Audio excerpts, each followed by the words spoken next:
निर्जला एकादशी का महत्व। एकादशी व्रत हिंदुओं में सबसे अधिक प्रचलित व्रत माना जाता है। वर्ष में 24 एकादशियां आती है, किंतु इन सब एकादशियों में ज्येष्ठ शुक्ल एकादशी सबसे बढ़कर फल देने वाली समझी जाती है, क्योंकि इस एक एकादशी का व्रत रखने से वर्ष भर की एकादशियों के व्रत का फल प्राप्त होता है। निर्जला एकादशी का व्रत अत्यंत संयम साध्य है। इस युग में यह व्रत संपूर्ण सुख भोग और अंत में मोक्ष कहा गया है। कृष्ण पक्ष और शुक्ल पक्ष दोनों पक्षों की एकादशी में अन्न खाना वर्जित है। निर्जला एकादशी व्रत कथा। निर्जला एकादशी व्रत का पौराणिक महत्व और व्याख्यान भी कम रोचक नहीं है। जब सर्वज्ञ वेदव्यास ने पांडवों को चारों पुरुषार्थ, धर्म, अर्थ, काम और मोक्ष देने वाले एकादशी व्रत का संकल्प कराया था, तब युधिष्ठिर ने कहा, जनार्दन, ज्येष्ठ मास के शुक्ल पक्ष में जो एकादशी पड़ती हो, कृपया उसका वर्णन कीजिए। भगवान श्री कृष्ण ने कहा, हे राजन, इसका वर्णन परम धर्मात्मा सत्यवती नंदन व्यास जी करेंगे, क्योंकि ये संपूर्ण शास्त्रों के तत्वज्ञ और वेदांगों के पारंगत विद्वान हैं। तब वेदव्यास जी कहने लगे, कृष्ण पक्ष और शुक्ल पक्ष दोनों पक्षों की एकादशी में अन्न खाना वर्जित है। द्वादशी के दिन स्नान करके पवित्र हो और फूलों से भगवान केशव की पूजा करे। फिर नित्य कर्म समाप्त होने के पश्चात पहले ब्राह्मणों को भोजन देकर अंत में स्वयं भोजन करे। यह सुनकर भीमसेन बोले, परम बुद्धिमान पितामह, मेरी उत्तम बात सुनिए। राजा युधिष्ठिर, माता कुंती, द्रौपदी, अर्जुन, नकुल और सहदेव ये एकादशी को कभी भोजन नहीं करते तथा मुझसे भी हमेशा यही कहते हैं कि भीमसेन एकादशी को तुम भी न खाया करो, परंतु मैं उन लोगों से यही कहता हूँ कि मुझसे भूख नहीं सही जाएगी। भीमसेन की बात सुनकर व्यास जी ने कहा, यदि तुम नरक को दूषित समझते हो और तुम्हें स्वर्गलोक की प्राप्ति अभीष्ट है, और तो दोनों पक्षों की एकादशियों के दिन भोजन नहीं करना चाहिए। भीमसेन बोले, महाबुद्धिमान पितामह, मैं आपके सामने सच कहता हूँ, मुझसे एक बार भोजन करके भी व्रत नहीं किया जा सकता, तो फिर उपवास करके मैं कैसे रह सकता हूँ।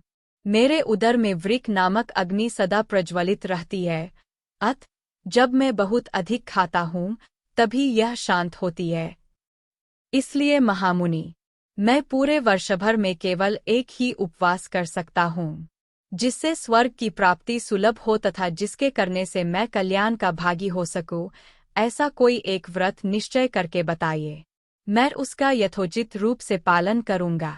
व्यास जी ने कहा, भीम, ज्येष्ठ मास में सूर्य वृष राशि पर हो या मिथुन राशि पर, शुक्ल पक्ष में जो एकादशी हो, उसका यत्नपूर्वक निर्जल व्रत करो। केवल कुल्ला या आचमन करने के लिए मुख में जल डाल सकते हो, उसको छोड़कर किसी प्रकार का जल विद्वान पुरुष मुख में न डाले, अन्यथा व्रत भंग हो जाता है। एकादशी को सूर्योदय से लेकर दूसरे दिन के सूर्योदय तक मनुष्य जल का त्याग करे तो यह व्रत पूर्ण होता है। तदंतर द्वादशी को प्रभातकाल में स्नान करके ब्राह्मणों को विधिपूर्वक जल और सुवर्ण का दान करें। इस प्रकार सब कार्य पूरा करके जितेंद्रिय पुरुष ब्राह्मणों के साथ भोजन करे। वर्षभर में जितनी एकादशियां होती है, उन सबका फल निर्जला एकादशी के पालन मात्र से मनुष्य प्राप्त कर लेता है, इसमें तनिक भी कोई संदेह नहीं है।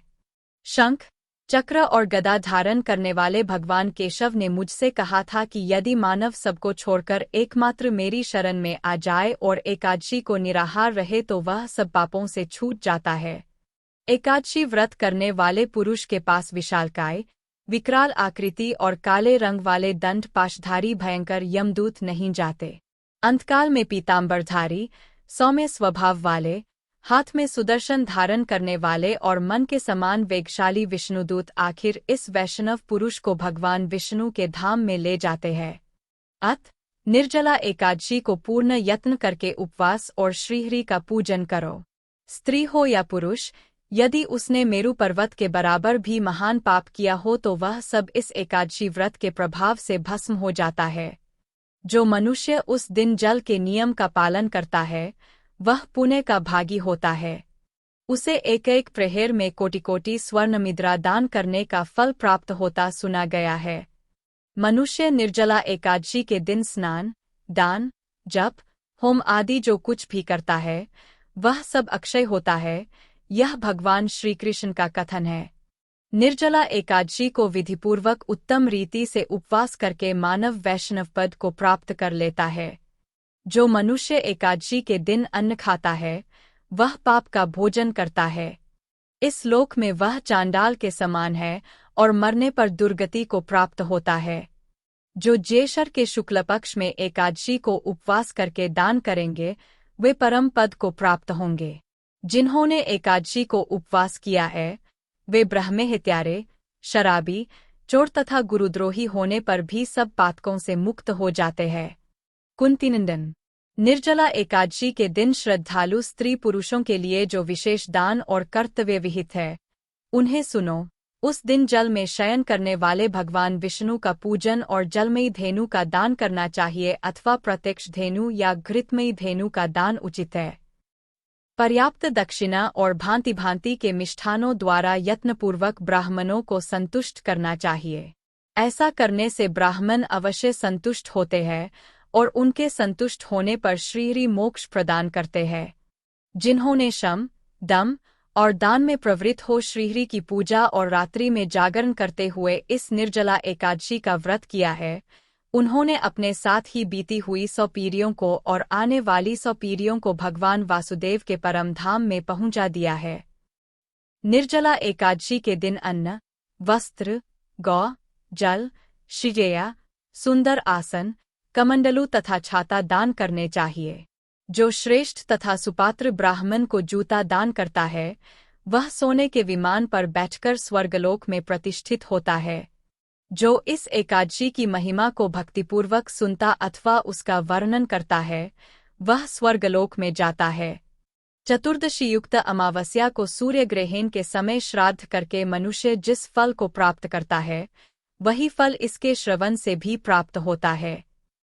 पहले दंतधावन करके यह नियम लेना चाहिए कि मैं भगवान केशव की प्रसन्नता के लिए एकादशी को निराहार रहकर आचमन के सिवा दूसरे जल का भी त्याग करूंगा। द्वादशी को देवेश्वर भगवान विष्णु का पूजन करना चाहिए। गंध, धूप, पुष्प और सुंदर वस्त्र से विधिपूर्वक पूजन करके जल के घड़े के दान का संकल्प करते हुए निम्नांकित मंत्र का उच्चारण करें। संसार सागर से तारने वाले हे देव ऋषिकेश, इस जल के घड़े का दान करने से आप मुझे परम गति की प्राप्ति कराइए। भीमसेन। ज्येष्ठ मास में शुक्ल पक्ष की जो शुभ एकादशी होती है उसका निर्जल व्रत करना चाहिए। उस दिन श्रेष्ठ ब्राह्मणों को शक्कर के साथ जल के घड़े दान करने चाहिए। ऐसा करने से मनुष्य भगवान विष्णु के समीप पहुंचकर आनंद का अनुभव करता है। तत्पश्चात द्वादशी को ब्राह्मण भोजन कराने के बाद स्वयं भोजन करे। जो इस प्रकार पूर्ण रूप से पापनाशिनी एकादशी का व्रत करता है वह सब पापों से मुक्त हो आनंदमय पद को प्राप्त होता है। यह सुनकर भीमसेन ने भी इस शुभ एकादशी का व्रत आरंभ कर दिया। तब से यह लोक में पांडव द्वादशी के नाम से विख्यात हुई।